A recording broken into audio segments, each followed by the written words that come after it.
Не смотри с тревогой свое завтра, если в нем лишь сложности видны.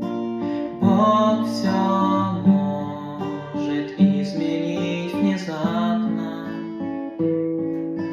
Планы Божьей милости полны.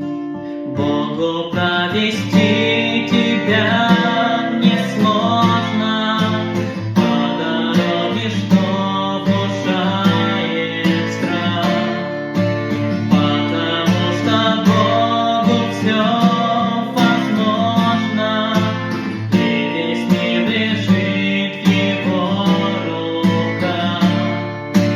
Богу провести тебя несложно по дороге, что внушает